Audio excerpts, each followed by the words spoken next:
시어머니요? 아, 그분은 가족이 아니잖아요. 당연히 안 가죠. 전화기 너머로 들려오는 며느리의 목소리에 박순자 씨는 그 자리에 얼어붙었습니다. 복도에 선 채로 한 발짝도 움직일 수가 없었습니다. 30년을 며느리라고 부르며 살아온 사람의 입에서 나온 말이라고는 믿기지 않았습니다. 가족이 아니라고요? 새벽같이 일어나 도시락을 싸고 빨래를 개고 손자의 학교 준비물을 챙기던 그 모든 시간이 순자 씨의 머릿속을 스쳐 지나갔습니다. 아들 내외가 신혼여행 갈 때 전세 자금을 보태준 것도 손자가 태어났을 때 산후조리를 도맡아 한 것도 모두 가족이니까 당연히 해야 할 일이라고 생각했습니다. 그런데 가족이 아니라니. 순자 씨의 눈에서 한 줄기 눈물이 흘러내렸습니다. 하지만 그 눈물은 슬픔의 눈물이 아니었습니다. 평생을 참고 살아온 한 여자가 마침내 눈을 뜬 순간이었습니다. 열흘 뒤 아들 가족이 유럽 여행에서 돌아왔을 때 식탁 위에는 단 한 장의 편지만이 놓여 있었습니다. 가족이 아닌 사람이 남기는 마지막 인사입니다. 강남 한복판 5층짜리 상가 건물 아파트 2채 수십억 원의 현금. 며느리가 그토록 기다려온 시어머니의 유산은 단 열흘 만에 모두 사라져 버렸습니다. 이것은 평생 가족을 위해 헌신했던 한 여자가 마침내 자기 자신을 위해 살기로 결심한 이야기입니다. 새벽 5시 알람이 울리기도 전에 박순자 씨의 눈이 떠졌습니다. 70평생을 그렇게 살아왔으니 몸이 저절로 반응하는 것이었습니다. 좁은 원룸의 창문 사이로 아직 어둠이 깔려 있었지만 순자 씨는 이불을 걷고 일어났습니다. 오늘도 아들 집에 가야 했습니다. 순자 씨는 간단히 세수를 하고 외출 준비를 마쳤습니다. 거울에 비친 자신의 모습을 잠시 바라보았습니다. 주름진 얼굴, 허리가 조금 굽은 체형, 거칠어진 손. 젊은 시절 남편과 함께 철물점을 운영하며 새벽부터 밤까지 일했던 세월이 고스란히 몸에 새겨져 있었습니다. 버스를 2번 갈아타고 아들 집에 도착한 것은 6시 반이었습니다. 순자 씨는 며느리에게 받은 비밀번호로 조용히 현관문을 열었습니다. 신발을 가지런히 벗어놓고 부엌으로 향했습니다. 손자 민준이의 도시락을 싸야 했습니다. 순자 씨는 냉장고를 열어 재료들을 꺼냈습니다. 어제 미리 재워둔 불고기, 신선한 채소들, 계란. 능숙한 솜씨로 반찬들을 만들기 시작했습니다. 프라이팬에서 지글지글 소리가 났지만 가족들을 깨우지 않으려고 최대한 조심스럽게 움직였습니다. 도시락을 다 싸고 나니 7시가 넘었습니다. 순자 씨는 이어서 청소를 시작했습니다. 거실 바닥을 닦고 화장실을 청소하고 빨래를 돌렸습니다. 허리가 욱신거렸지만 내색하지 않았습니다. 8시가 되자 손자 민준이가 방에서 나왔습니다. 할머니. 민준이의 얼굴이 환하게 밝아졌습니다. 순자 씨의 하루 중 가장 행복한 순간이었습니다. 우리 민준이 잘 잤어? 네, 할머니 오늘도 도시락 싸주셨어요. 그럼 우리 손자 맛있게 먹어야지. 민준이는 할머니가 싸준 도시락 가방을 들고 현관으로 향했습니다. 학교 가기 전 할머니에게 꾸벅 인사를 하는 것도 잊지 않았습니다. 할머니 다녀오겠습니다. 그래, 조심해서 다녀와. 민준이가 나가고 나서야 며느리 이수진 씨가 방에서 나왔습니다. 잠이 덜 깬 얼굴로 거실을 지나 식탁에 앉았습니다. 순자 씨가 차려놓은 아침 식사가 김이 모락모락 나고 있었습니다. 어머니, 된장국 좀 싱거운 것 같은데요. 인사도 없이 내뱉는 첫마디였습니다. 아, 그래? 미안하다. 다음엔 좀 더 간을 맞출게. 그리고 빨래할 때 제 옷은 따로 해주세요. 섞어서 빨면 안 돼요. 알았어. 순자 씨는 연신 고개를 끄덕였습니다. 서운한 마음이 없지 않았지만 며느리와 부딪히고 싶지 않았습니다. 아들 가정의 평화가 가장 중요했으니까요. 아들 정훈이 출근 준비를 마치고 나왔습니다. 어머니 오셨어요? 그래, 밥 먹고 가. 시간 없어요. 회사 가야 해서. 정훈은 식탁에 앉지도 않고 현관으로 향했습니다. 순자 씨가 싸준 아침 도시락도 챙기지 않았습니다. 도시락은? 아, 점심 약속 있어요. 됐어요. 그렇게 아들도 나가버렸습니다. 집에는 순자 씨와 며느리 수진 씨만 남았습니다. 수진 씨는 아침을 대충 먹고는 소파에 누워 휴대전화를 만지작거렸습니다. 순자 씨는 묵묵히 설거지를 하고 남은 집안일을 마저 했습니다. 오후가 되어서야 순자 씨는 아들 집을 나섰습니다. 버스를 타고 자신의 원룸으로 돌아왔습니다. 좁은 방, 낡은 가구들, 작은 창문. 누가 봐도 형편이 어려운 노인의 거처였습니다. 순자 씨는 작은 냄비에 라면을 끓였습니다. 혼자 사는 저녁 식사는 늘 이랬습니다. 라면 한 그릇 혹은 남은 반찬으로 대충 때우는 것이 일상이었습니다. 식사를 마치고 순자 씨는 서랍에서 통장 하나를 꺼냈습니다. 평소에는 잘 들여다보지 않는 통장이었습니다. 잔액을 확인하고 조용히 다시 서랍에 넣었습니다. 창밖으로 어둠이 내려앉고 있었습니다. 순자 씨는 작은 방에 혼자 앉아 하루를 마감했습니다. 내일도 새벽 5시에 일어나 아들 집으로 가야 했습니다. 그것이 순자 씨의 일상이었고 앞으로도 계속될 거라고 생각했습니다. 적어도 그날까지는 그랬습니다.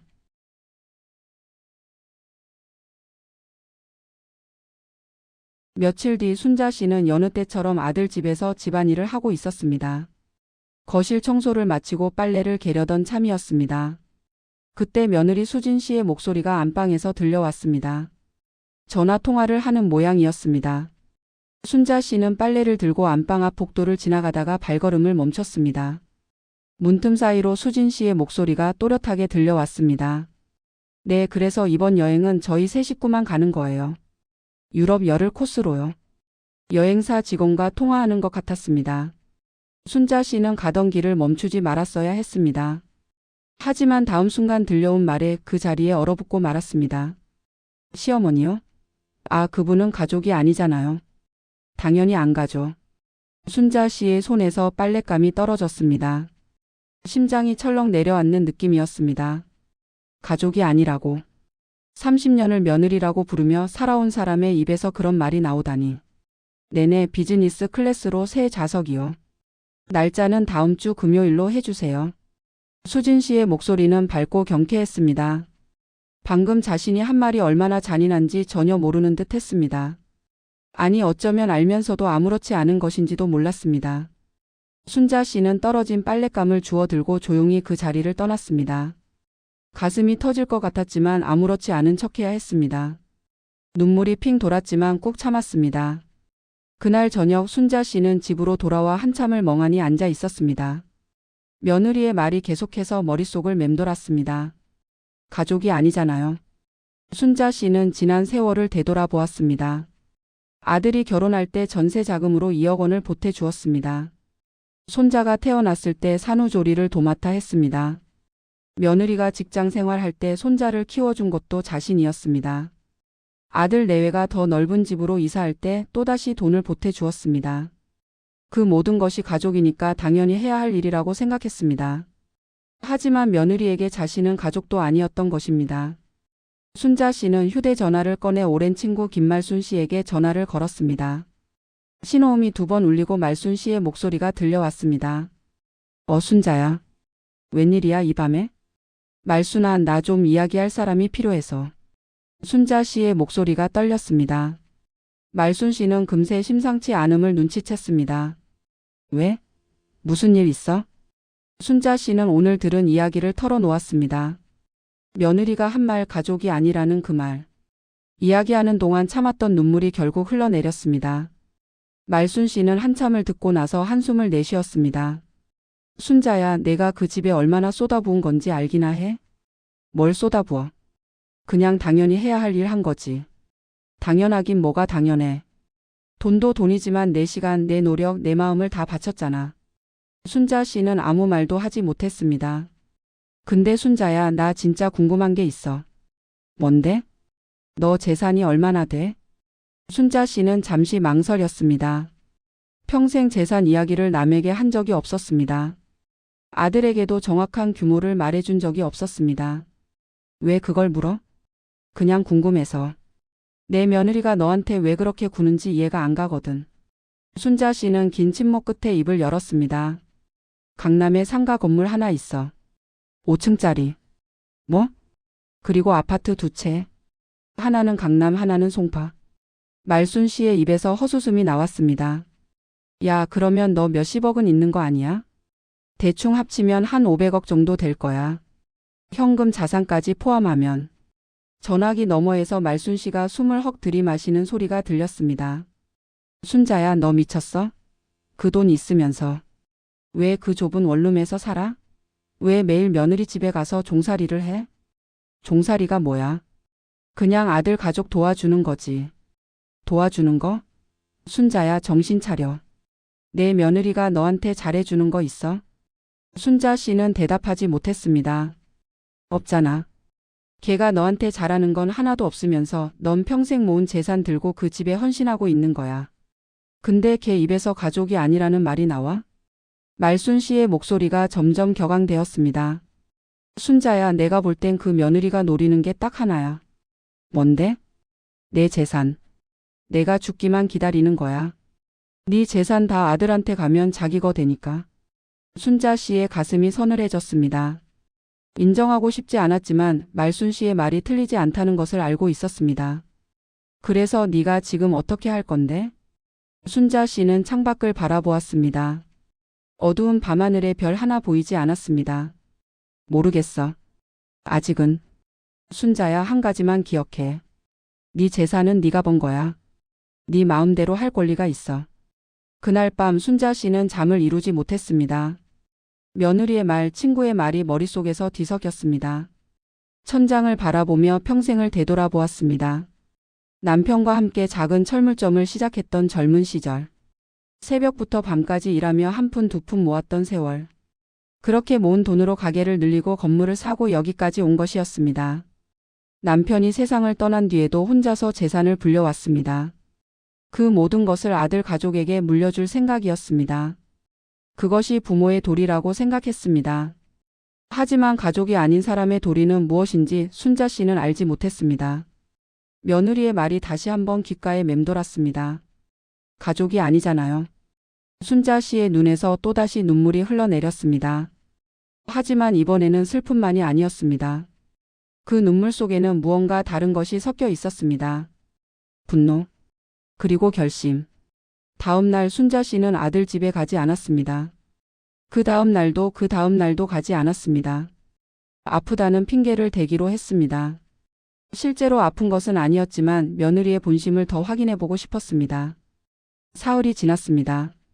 아들 정훈에게서 연락이 없었습니다. 안부를 묻는 전화 한 통, 문자 한 줄 없었습니다. 순자 씨는 쓴 웃음을 지었습니다. 바쁜 거라고, 회사 일이 많은 거라고 스스로를 위로해 보았지만 마음 한구석이 허전했습니다. 나흘째 되던 날 드디어 연락이 왔습니다. 하지만 아들이 아니라 며느리 수진 씨에게서였습니다. 문자 메시지가 도착했습니다. 어머니, 많이 편찮으세요? 다음 주 금요일에 저희 여행 가는데 그때까지는 나으셔야죠. 집에 화분도 있고 우편물도 받아야 하거든요. 순자 씨는 문자를 읽고 또 읽었습니다. 안부를 묻는 것 같지만 진짜 걱정하는 내용은 따로 있었습니다. 집 봐줄 사람이 필요하다는 것이었습니다. 순자 씨는 답장을 보냈습니다. 그래, 알았다. 나오면 연락할게. 짧은 답장이었습니다. 더 이상 할 말이 없었습니다. 그날 저녁 순자 씨는 오랜만에 외출을 했습니다. 목적지는 강남에 있는 법률사무소였습니다. 미리 예약해둔 상담이 있었습니다. 법률사무소에 도착하자 젊은 직원이 순자 씨를 안내했습니다. 고급스러운 인테리어의 상담실로 들어서자 50대 중반의 남성이 자리에서 일어나 인사했습니다. 어서 오세요. 최영준 변호사입니다. 안녕하세요. 박순자입니다. 두 사람은 마주 앉았습니다. 최 변호사는 순자 씨의 얼굴을 찬찬히 살폈습니다. 소박한 옷차림의 노인이었지만 눈빛만은 흐리지 않았습니다. 전화로 간단히 말씀하셨는데 재산 정리 관련 상담이시라고요? 네, 맞습니다. 어떤 재산을 어떻게 정리하고 싶으신지 구체적으로 말씀해 주시겠어요? 순자 씨는 가방에서 서류 뭉치를 꺼냈습니다. 부동산 등기부등본, 은행 잔고증명서, 주식계좌 명세서. 최 변호사가 서류들을 훑어보더니 눈이 조금 커졌습니다. 이게 전부입니까? 네. 강남 상가 건물 하나, 아파트 두 채, 그리고 현금 자산입니다. 대략적인 총액이 어떻게 되시죠? 한 500억 원 정도 됩니다. 최 변호사가 잠시 말을 멈추었습니다.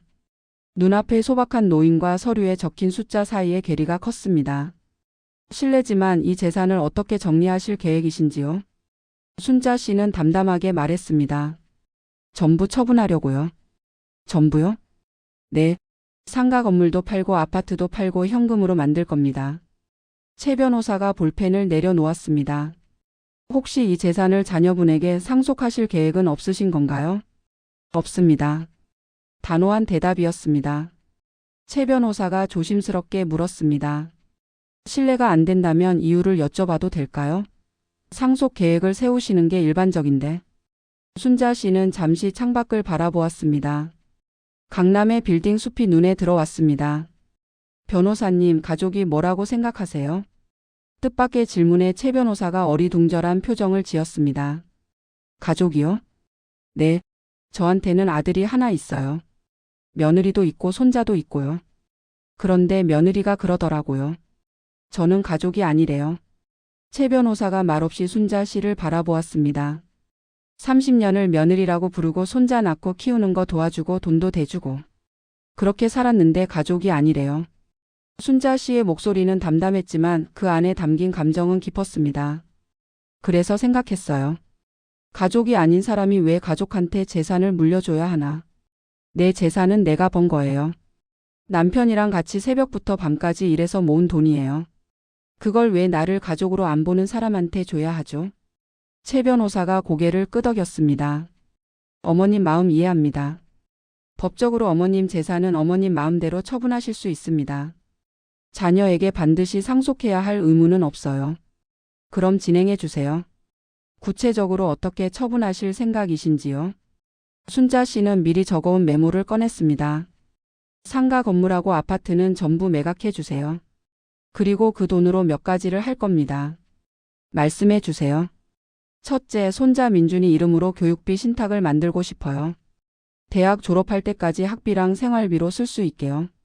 최 변호사가 메모했습니다.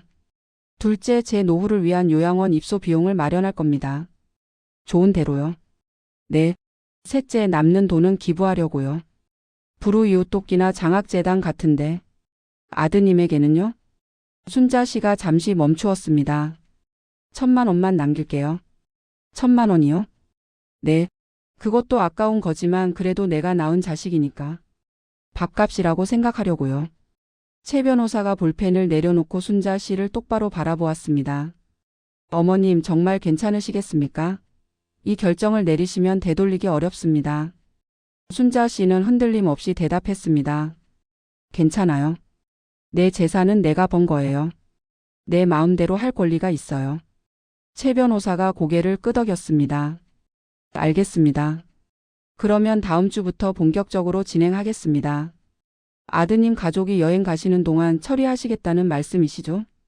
네. 열흘이면 충분하죠. 빠듯하지만 가능합니다. 제가 최선을 다하겠습니다. 순자 씨는 자리에서 일어나며 말했습니다. 감사합니다, 변호사님. 한 가지만 여쭤볼게요. 네?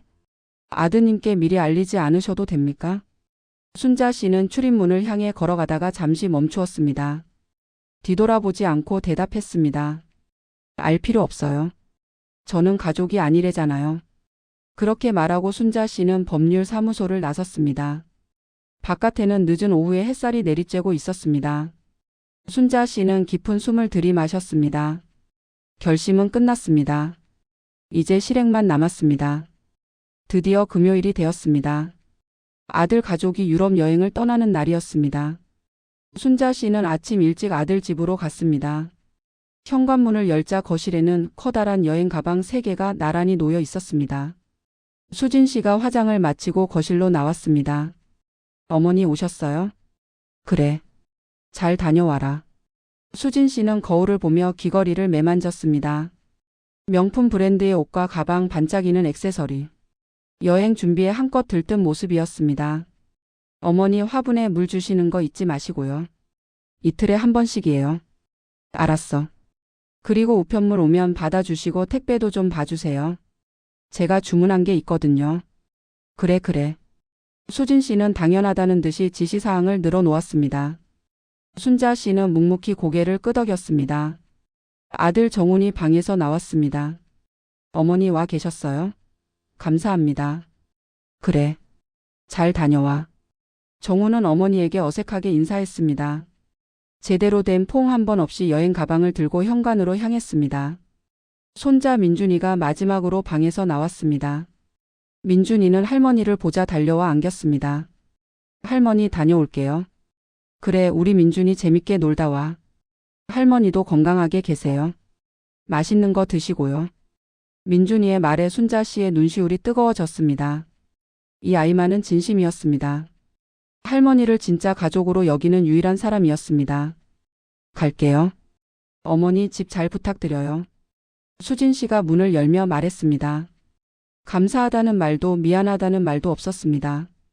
당연히 해야 할 일을 시키는 것뿐이었습니다. 조심해서 가. 순자 씨는 현관문 앞에 서서 가족이 엘리베이터에 타는 것을 지켜보았습니다. 문이 닫히고 그들이 사라지자 순자 씨는 조용히 현관문을 닫았습니다. 텅 빈 집에 혼자 남았습니다. 순자 씨는 거실을 천천히 둘러보았습니다. 비싼 가구들, 대형 텔레비전, 고급 커튼.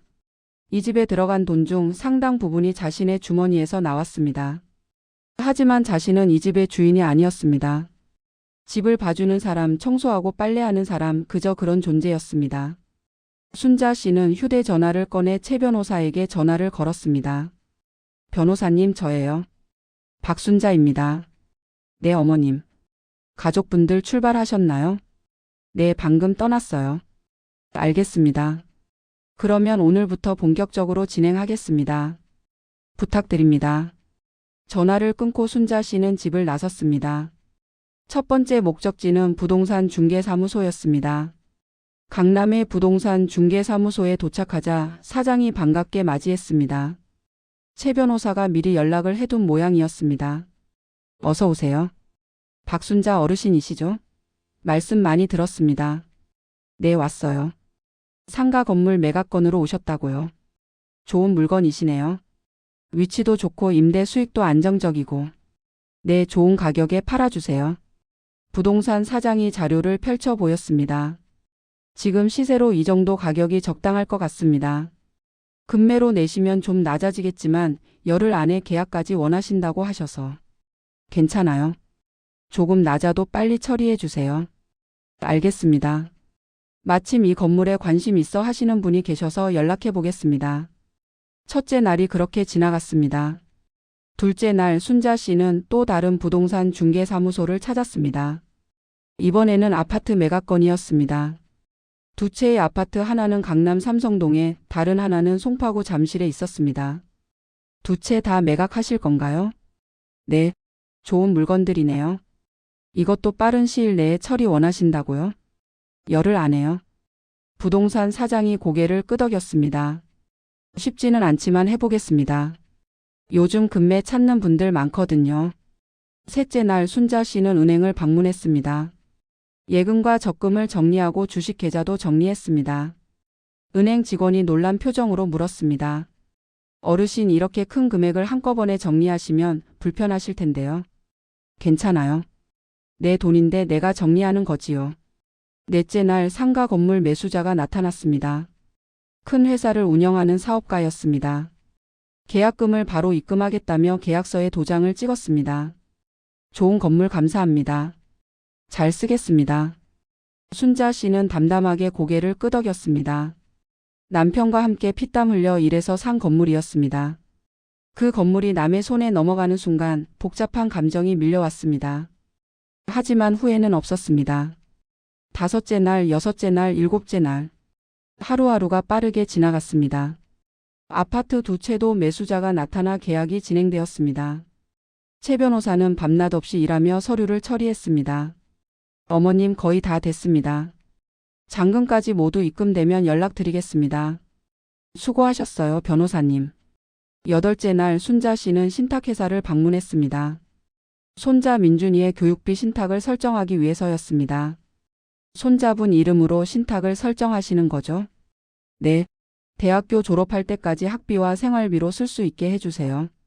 금액은 얼마로 하시겠습니까? 10억 원이요. 직원이 서류를 작성하며 물었습니다. 손자분에게 직접 알리실 건가요? 아니요. 때가 되면 알려주세요. 고등학교 졸업할 때쯤에. 알겠습니다. 아홉째 날 순자 씨는 기부 단체들을 방문했습니다. 불우이웃 돕기 단체, 장학재단, 독거노인 지원센터. 여러 곳에 기부금을 전달했습니다. 이렇게 큰 금액을 기부해 주시다니 정말 감사합니다. 좋은데 써주세요. 순자 씨는 기부 영수증을 받아들었습니다. 돈이 필요한 곳에 쓰인다는 사실이 마음을 따뜻하게 했습니다. 열흘째 날 모든 정리가 끝났습니다. 최 변호사가 순자 씨에게 전화를 걸었습니다. 어머님, 모두 완료되었습니다. 감사합니다, 변호사님. 아드님 몫으로 1,000만 원 남겨두셨고요. 나머지는 말씀하신 대로 처리했습니다. 순자 씨는 휴대전화를 내려다 보았습니다. 열흘 전만 해도 수백억 원의 자산가였던 자신이 이제는 요양원 입소 비용과 생활비만 남은 평범한 노인이 되었습니다. 하지만 마음은 오히려 가벼웠습니다. 평생을 짓누르던 무게가 사라진 기분이었습니다. 내일 아들 가족이 돌아옵니다. 아들 가족이 돌아오기 하루 전날 순자 씨는 최 변호사를 다시 만났습니다. 법률사무소의 상담실에서 마지막 서류들을 확인하는 자리였습니다. 어머님, 여기 최종 정산 내역입니다. 최 변호사가 서류를 건넸습니다. 순자 씨는 찬찬히 내용을 살폈습니다. 상가 건물 매각 대금 320억 원. 강남 아파트 매각 대금 85억 원. 송파 아파트 매각 대금 62억 원. 주식 및 예금 정리 금액 33억 원. 총합 500억 원. 그 돈은 다음과 같이 배분되었습니다. 손자 민준이 교육비 신탁 10억 원. 제주도 고급 요양원 입소 보증금 및 생활비 30억 원. 불우이웃 돕기 단체 기부금 100억 원. 장학재단 기부금 150억 원. 독거노인 지원센터 기부금 50억 원. 의료 및 긴급자금 48억 원. 아들 박정훈 모 1,000만 원. 기타 세금 및 수수료 1억 9천만 원. 순자 씨는 서류를 내려놓고 고개를 끄덕였습니다. 잘 됐네요. 어머님, 정말 후회 없으신 거죠? 최 변호사가 한 번 더 물었습니다.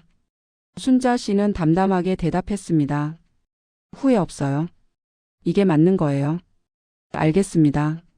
그러면 이 서류들은 제가 보관하고 있겠습니다.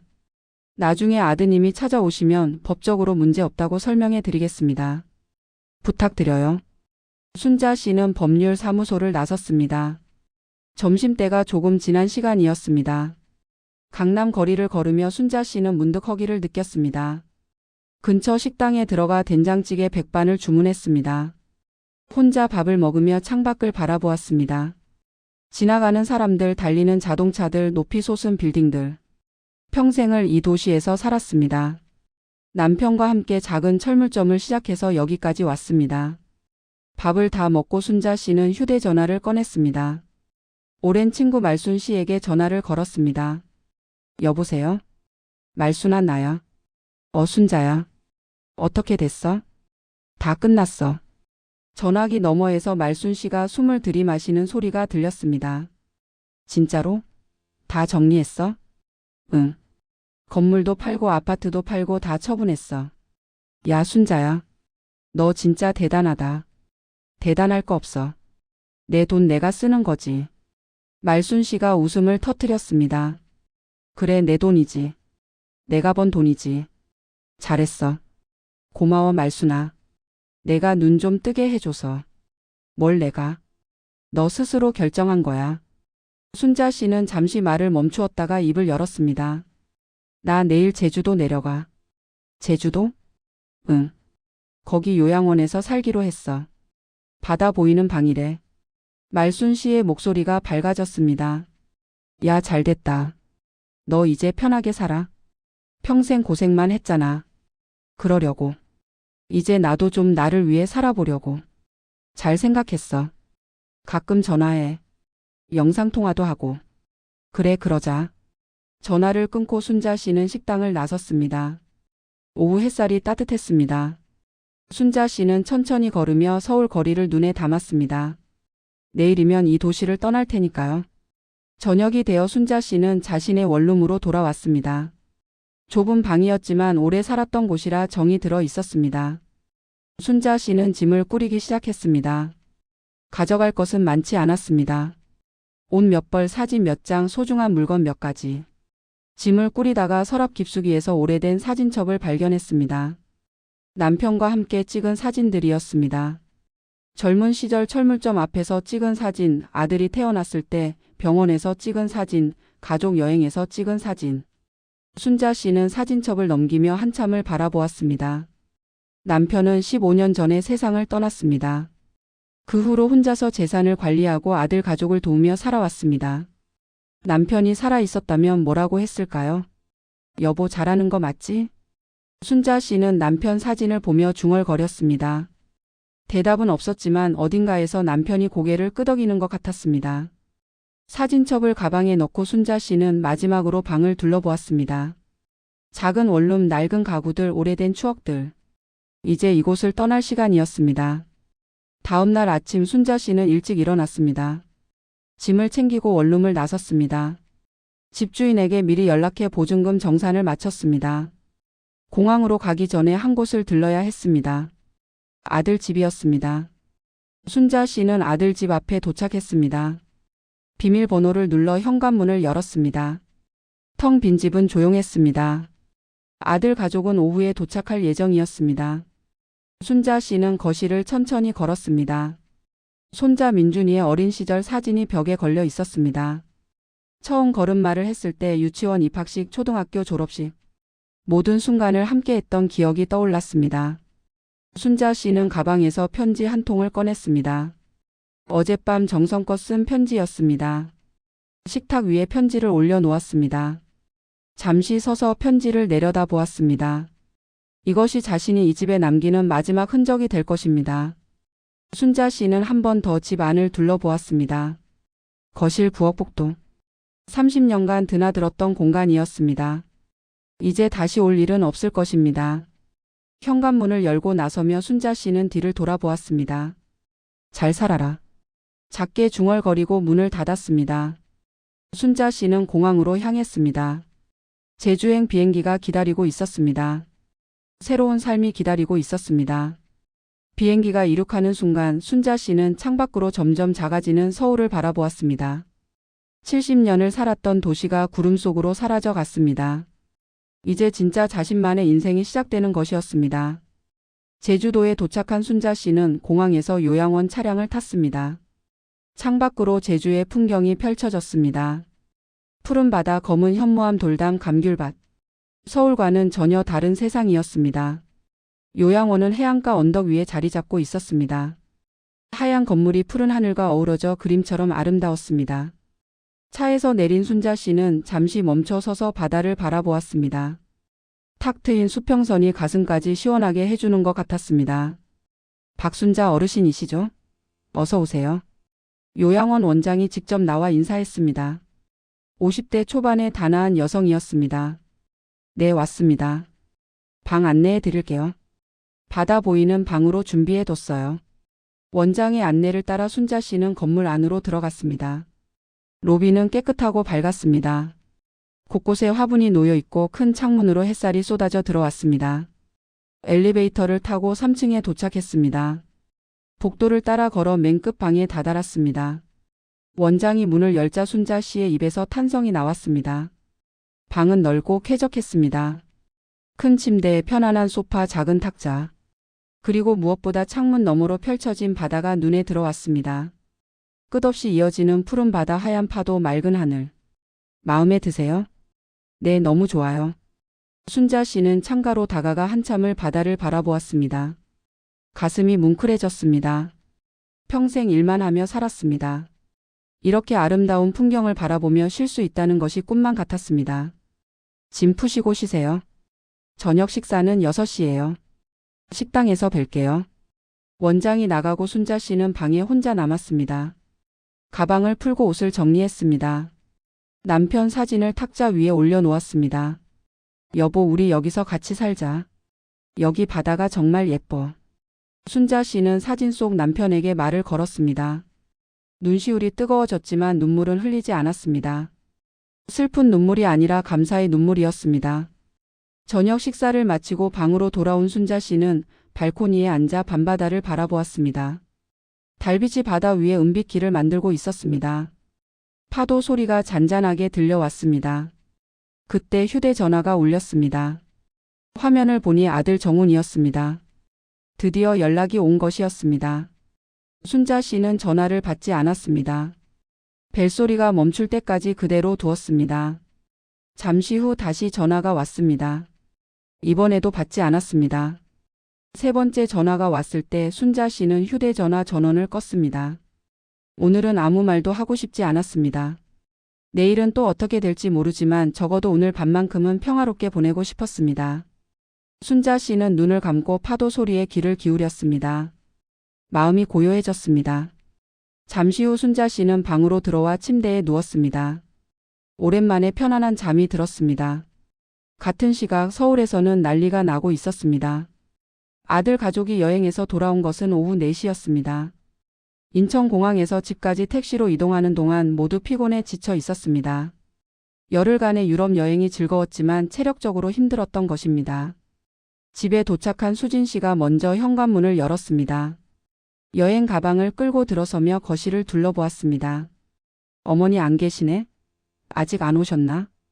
정훈이 뒤따라 들어왔습니다. 전화해 볼까? 나중에 해.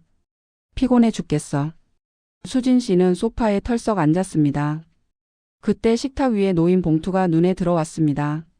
하얀 봉투 위에 정성스러운 글씨로 무언가 적혀 있었습니다. 저게 뭐야? 수진 씨가 일어나 식탁으로 다가갔습니다. 봉투를 집어 들었습니다. 겉면에 이렇게 적혀 있었습니다. 정훈이와 수진이에게. 편지인가 봐. 어머니가 쓰신 것 같은데. 정훈도 다가왔습니다. 수진 씨가 봉투를 열고 편지를 꺼냈습니다. 두 사람은 나란히 서서 편지를 읽기 시작했습니다. 정훈이와 수진이에게. 이 편지를 읽을 때쯤이면 나는 이미 서울을 떠났을 거야. 너희들에게 할 말이 있어서 이렇게 편지를 쓴다. 며칠 전 수진이가 전화하면서 한 말을 들었어. 여행사 직원한테 시어머니는 가족이 아니라고 했지. 당연히 안 간다고. 그 말을 듣고 많이 생각했어.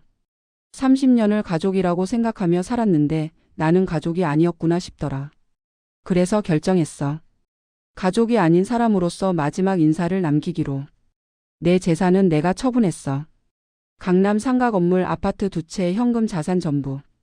너희들이 여행 간 열흘 동안 다 정리했어. 정훈이한테는 1,000만 원 남겼어. 그게 내가 줄 수 있는 마지막 돈이야. 나머지는 손자 민준이 교육비, 내 노후 생활비 그리고 기부금으로 썼어. 원망하지 마. 내 재산은 내가 번 거야. 내가 마음대로 할 권리가 있어. 나는 이제 제주도에서 살 거야. 찾아오지 않아도 돼. 이제 너희들도 너희들 인생 살고 나도 내 인생 살게. 건강하게 살아라. 어머니가. 수진 씨의 손에서 편지가 떨어졌습니다. 얼굴이 하얗게 질렸습니다. 이게 무슨 소리야? 재산을 처분했다고?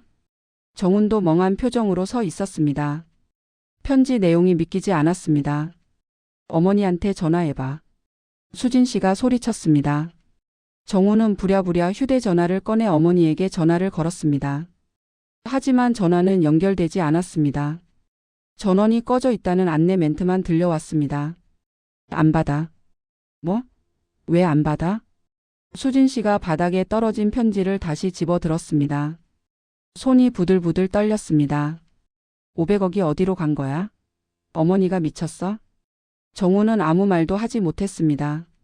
머릿속이 하얗게 비어버린 것 같았습니다. 손자 민준이가 방에서 나왔습니다. 무슨 일이야? 왜 소리 질러? 민준아, 너 방에 있어. 수진 씨가 날카롭게 말했습니다. 민준이는 이상한 분위기를 감지하고 조용히 방으로 들어갔습니다. 수진 씨는 편지를 읽고 또 읽었습니다. 읽을 때마다 분노가 치솟았습니다. 이게 말이 돼? 상가 건물 아파트 전부 다. 그게 다 우리 거였잖아. 정훈이 힘없이 말했습니다. 우리 거가 아니라 어머니 거였어. 뭐? 지금 네 엄마 편들어? 수진 씨의 눈이 불타올랐습니다. 정훈은 고개를 숙였습니다. 그게 아니라. 그게 아니긴 뭐가 아니야. 내가 30년을 참고 살았는데. 시어머니 시중 들면서. 그 재산 받을 생각으로 참은 건데. 수진 씨의 입에서 본심이 튀어나왔습니다. 정훈은 아내의 말에 할 말을 잃었습니다. 밤은 깊어가고 서울의 아파트에는 분노와 혼란이 가득 찼습니다. 다음 날 아침 수진 씨는 잠을 한숨도 자지 못했습니다. 밤새 편지를 읽고 또 읽으며 분노에 몸을 떨었습니다. 눈이 충혈되고 얼굴이 부어 있었습니다. 어머니 원룸 가봐야 해.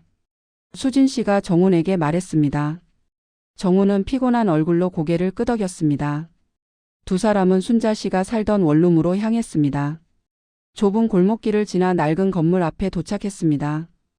비밀번호를 눌러 현관문을 열었습니다. 방은 텅 비어 있었습니다. 가구들은 그대로였지만 순자 씨의 흔적은 모두 사라져 있었습니다. 옷장을 열어보니 옷걸이만 덩그러니 남아 있었습니다. 서랍을 뒤져보아도 중요한 것은 아무것도 없었습니다. 진짜 떠난 거야? 수진 씨가 멍하니 중얼거렸습니다. 정훈은 방 안을 두리번거리다가 작은 탁자 위에 놓인 종이 한 장을 발견했습니다. 집주인에게 남긴 메모였습니다. 보증금 정산 완료. 감사합니다. 순자 씨는 정말로 모든 것을 정리하고 떠난 것이었습니다. 변호사 찾아가자. 수진 씨가 단호하게 말했습니다. 변호사? 편지에 뭐라고 썼어? 재산 처분했다고 했잖아. 법적으로 문제 있을 수도 있어. 우리가 상속받을 재산을 멋대로 처분하면 안 되는 거 아니야? 정훈은 고개를 저었습니다. 어머니 재산은 어머니 거야. 어머니가 마음대로 하실 수 있어. 그래도 확인해 봐야지.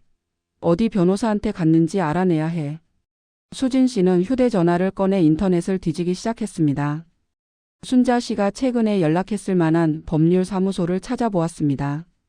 하지만 단서가 없었습니다. 은행 가면 알 수 있을 거야. 두 사람은 순자 씨가 거래하던 은행 지점을 찾아갔습니다. 창구 직원에게 상황을 설명하고 계좌 내역을 요청했습니다. 죄송합니다. 본인이 아니시면 계좌 정보를 알려드릴 수 없습니다. 어머니예요. 시어머니 계좌라고요. 수진 씨가 목소리를 높였습니다. 하지만 직원은 고개를 저었습니다. 규정상 어렵습니다. 양해 부탁드립니다. 은행에서도 아무런 정보를 얻지 못했습니다. 수진 씨의 분노는 점점 커져만 갔습니다.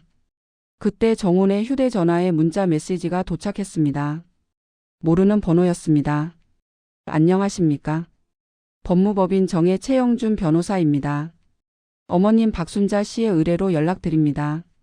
재산 처분 관련하여 궁금하신 점이 있으시면 사무실로 방문해 주십시오. 정훈이 수진에게 문자를 보여주었습니다. 수진 씨의 눈이 번뜩였습니다. 여기야. 여기 가자. 법무법인 정의는 강남 한복판에 있었습니다. 고급스러운 인테리어의 대형 사무실이었습니다. 정훈과 수진은 접수를 하고 상담실로 안내받았습니다. 최영준 변호사가 자리에서 일어나 인사했습니다. 50대 중반의 남성으로 차분하고 단정한 인상이었습니다. 앉으시지요. 두 사람이 자리에 앉아 최 변호사가 먼저 입을 열었습니다. 어머님의 의뢰로 재산 처분 업무를 진행했습니다. 모든 절차는 적법하게 완료되었습니다. 수진 씨가 바로 끼어들었습니다. 적법하다고요? 500억 원을 멋대로 처분하는 게 적법해요? 최 변호사는 표정 변화 없이 대답했습니다. 네, 적법합니다. 해당 재산은 모두 어머님 명의였고 어머님께서 본인의 의사로 처분하셨습니다. 법적으로 아무런 문제가 없습니다. 그래도 우리가 상속받을 재산이었잖아요. 상속은 피상속인이 사망한 후에 발생합니다. 어머님은 생존에 계시고 본인 재산을 본인 의사로 처분하신 겁니다. 자녀분들에게 미리 알리거나 동의를 구해야 할 법적 의무는 없습니다. 수진 씨의 얼굴이 불그락푸르락해졌습니다. 그러니까 우리는 아무것도 못 받는다는 거예요? 최 변호사가 서류를 꺼내 테이블 위에 올려놓았습니다. 어머님께서 아드님 몫으로 1,000만 원을 남기셨습니다. 이 계좌로 입금되어 있습니다. 정훈이 서류를 받아들었습니다. 자신의 이름으로 된 통장 사본이었습니다. 잔액 1,000만 원. 1,000만 원이요? 500억 원 중에 1,000만 원이요? 수진 씨가 비명에 가까운 목소리를 질렀습니다. 최 변호사는 여전히 담담했습니다. 네, 어머님의 결정입니다. 이건 말도 안 돼요. 어머니가 치매에 걸렸거나 누가 속인 거예요. 정상적인 사람이 이런 결정을 해요? 최 변호사의 눈빛이 차가워졌습니다. 어머님은 정신이 매우 명료하셨습니다. 모든 절차에서 본인의 의사를 명확히 표현하셨고 법적으로 유효한 서류들에 직접 서명하셨습니다. 침해나 사기를 주장하시려면 증거가 필요합니다만 그런 증거는 존재하지 않습니다. 수진 씨가 자리에서 벌떡 일어났습니다. 소송 걸 거예요. 이건 불법이에요. 최 변호사가 천천히 고개를 저었습니다. 소송하셔도 결과는 같습니다. 자녀에게 재산을 물려줘야 한다는 법은 없습니다. 어머님께서 본인 재산을 본인 뜻대로 사용하신 것뿐입니다. 정훈이 힘없이 물었습니다. 어머니가 뭐라고 하셨어요? 왜 이런 결정을 하셨는지. 최 변호사가 잠시 정훈을 바라보았습니다. 그리고 천천히 입을 열었습니다. 어머님께서 이렇게 말씀하셨습니다. 내가 가족이 아니래요. 가족이 아닌 사람이 왜 가족한테 재산을 물려줘야 하냐고요. 정훈의 얼굴이 굳어졌습니다. 그 말의 의미를 알고 있었습니다. 수진 씨는 자신이 했던 말이 떠올랐습니다. 여행사 직원에게 했던 그 말. 시어머니는 가족이 아니잖아요. 그건. 수진 씨가 더듬거렸습니다. 최 변호사가 말을 이었습니다. 더 궁금하신 점 있으시면 연락 주십시오. 오늘 상담은 여기까지입니다. 최 변호사가 자리에서 일어났습니다. 상담 종료를 알리는 것이었습니다. 정훈과 수진은 법률사무소를 나섰습니다. 엘리베이터를 타고 내려오는 동안 아무 말도 없었습니다. 건물 밖으로 나와서야 수진 씨가 입을 열었습니다. 이게 다 네 엄마 때문이야. 정훈은 대답하지 않았습니다. 왜 말이 없어? 네 엄마가 미친 짓을 했는데. 정훈이 천천히 고개를 들었습니다. 그의 눈에 무언가가 달라져 있었습니다. 수진아. 왜? 내가 한 말 때문이야. 수진 씨가 멈칫했습니다. 뭐? 시어머니는 가족이 아니잖아요. 내가 한 말이야. 어머니가 들으셨대. 수진 씨의 얼굴이 창백해졌습니다. 한 달이 지났습니다. 제주도의 요양원에서 순자 씨는 평화로운 나날을 보내고 있었습니다. 매일 아침 창문을 열면 푸른 바다가 눈앞에 펼쳐졌습니다. 파도 소리에 잠들고 새소리에 눈을 떴습니다. 오늘도 순자 씨는 발코니에 앉아 바다를 바라보고 있었습니다. 따뜻한 차 한 잔을 손에 들고 햇살을 온몸으로 받으며 여유로운 시간을 보냈습니다. 휴대전화가 울렸습니다. 화면을 보니 오랜 친구 말순 씨였습니다. 영상통화 요청이었습니다. 여보세요? 순자야. 잘 있어? 화면 속 말순 씨의 얼굴이 환하게 웃고 있었습니다. 응, 잘 있어. 너는? 나야 뭐 그냥 그렇지. 너 얼굴 진짜 좋아졌다. 순자 씨는 웃음을 터뜨렸습니다. 그래? 여기 공기가 좋아서 그런가 봐. 거기 진짜 좋아 보인다. 바다도 보이고. 나도 나중에 놀러 갈게. 그래, 꼭 와. 방도 넓고 좋아.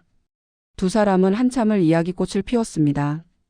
젊은 시절 이야기, 남편들 이야기, 요즘 건강 이야기. 수다를 떨다 보니 어느새 1시간이 훌쩍 지나 있었습니다. 그래서 아들한테서 연락 왔어? 말순 씨가 조심스럽게 물었습니다. 순자 씨는 담담하게 대답했습니다. 처음에 몇 번 왔었어. 근데 안 받았어. 잘했어. 받을 필요 없어. 응. 이제 내 인생 살려고. 말순 씨가 고개를 끄덕였습니다. 그래, 잘 생각했어. 평생 남 위에서만 살았잖아. 이제 너 좀 챙겨. 영상통화를 끊고 순자 씨는 다시 바다를 바라보았습니다. 마음이 평온했습니다. 후회는 없었습니다. 서울에서는 전혀 다른 풍경이 펼쳐지고 있었습니다. 수진 씨는 한 달 내내 제정신이 아니었습니다. 500억 원의 재산이 사라졌다는 충격에서 벗어나지 못했습니다. 매일 시어머니를 원망하고 저주했습니다.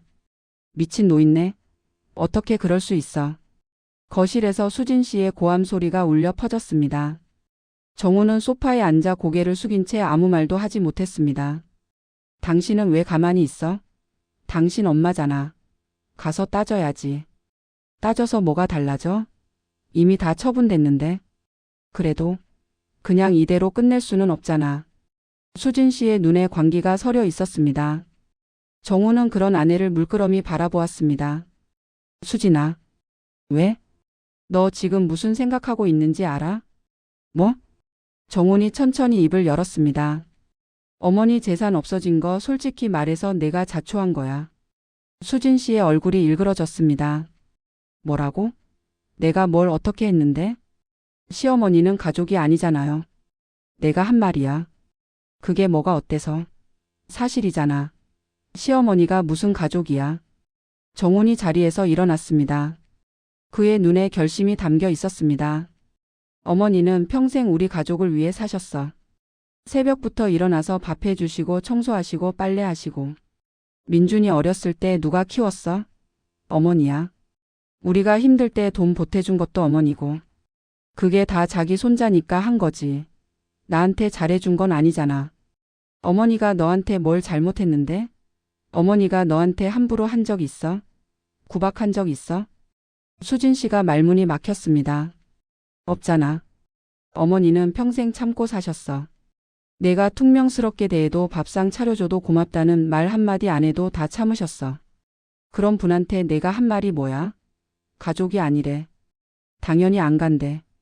정훈의 목소리가 떨렸습니다. 미친 건 어머니가 아니야. 우리가 미쳤던 거야. 어머니한테 우리가 뭘 했는지 생각해봐. 수진 씨는 아무 말도 하지 못했습니다. 처음으로 남편에게서 이런 말을 듣는 것이었습니다. 나도 잘못했어. 어머니한테 제대로 효도 한 번 못했어. 바쁘다는 핑계로 눈치 본다는 핑계로. 그게 다 변명이었어. 정훈이 방으로 들어가며 말했습니다. 나 좀 혼자 있을게. 수진 씨는 텅 빈 거실에 홀로 남았습니다. 처음으로 자신이 한 일을 돌아보았습니다.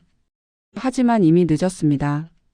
그 무렵 손자 민준이는 학교에서 이상한 편지를 받았습니다. 담임 선생님이 전해준 편지였습니다. 민준아, 이거 너한테 온 거야. 법률사무소에서 보냈대. 민준이는 의아한 표정으로 편지를 받았습니다. 집에 돌아와 방문을 닫고 편지를 열었습니다. 사랑하는 민준이에게. 할머니야. 이 편지가 도착할 때쯤이면 여러 가지 이야기를 들었을 거야. 할머니가 떠났다는 것, 재산이 없어졌다는 것. 민준아, 할머니는 괜찮아. 제주도에서 바다 보면서 잘 살고 있어. 그리고 할머니가 너한테 선물을 남겼어. 내 이름으로 교육비 신탁을 만들었어. 대학교 졸업할 때까지 학비랑 생활비로 쓸 수 있어. 자세한 건 이 편지에 적힌 연락처로 문의하면 돼. 민준아, 할머니가 부탁이 있어. 착하게 살아. 공부 열심히 하고 좋은 사람이 되렴. 그리고 나중에 내가 가족을 만들면 가족을 소중히 여기는 사람이 되렴. 가족이란 건 피가 섞였다고 되는 게 아니야. 마음을 나눠야 가족이 되는 거야. 할머니는 항상 널 응원할게. 사랑해, 우리 민준이. 할머니가. 민준이는 편지를 읽고 한참을 울었습니다. 할머니가 보고 싶었습니다. 진짜 가족은 할머니뿐이라는 생각이 들었습니다. 민준이는 결심했습니다. 할머니를 찾아가기로. 일주일 뒤 제주도. 요양원 로비에서 순자 씨는 뜻밖의 방문객을 만났습니다. 교복을 입은 소년이 서 있었습니다. 민준아? 할머니. 민준이가 달려와 할머니를 꼭 안았습니다. 순자 씨의 눈에서 눈물이 흘러내렸습니다. 어떻게 여기까지 왔어? 찾아왔어요. 할머니 보고 싶어서. 혼자 왔어? 네. 엄마 아빠한테는 말 안 했어요. 순자 씨는 손자의 얼굴을 두 손으로 감쌌습니다. 민준이도 울고 있었습니다. 할머니 미안해요. 그동안 할머니한테 잘 못해드려서. 미안하긴. 넌 잘못한 거 없어. 아니에요. 저도 할머니한테 더 잘해드렸어야 했는데. 순자 씨는 손자를 다시 한번 꼭 안았습니다. 우리 민준이 잘 왔어. 할머니 방 구경할래? 민준이가 고개를 끄덕였습니다. 두 사람은 손을 잡고 엘리베이터에 올랐습니다. 순자 씨의 방에 도착하자 민준이는 감탄사를 연발했습니다. 와, 할머니. 여기 진짜 좋다. 바다도 보여요. 그렇지? 할머니도 여기 마음에 들어. 두 사람은 발코니에 나란히 앉아 바다를 바라보았습니다. 파도가 잔잔하게 밀려오고 갈매기가 하늘을 날았습니다. 할머니 행복해요? 민준이가 물었습니다. 순자 씨는 환하게 웃으며 대답했습니다. 응, 할머니 지금 많이 행복해. 다행이에요. 민준아. 네? 넌 열심히 공부해서 좋은 사람이 되렴. 할머니가 항상 응원할게. 민준이가 고개를 끄덕였습니다. 네, 할머니. 약속할게요. 푸른 바다 위로 햇살이 쏟아졌습니다. 할머니와 손자는 나란히 앉아 수평선을 바라보았습니다. 새로운 시작이었습니다. 가족이란 이름으로 상처 주던 사람들 곁을 떠나 진짜 자신을 사랑해주는 사람과 함께하는 삶. 순자 씨는 70년 만에 처음으로 자기 자신을 위한 인생을 살고 있었습니다. 바다가 반짝였습니다. 순자 씨의 미소도 반짝였습니다.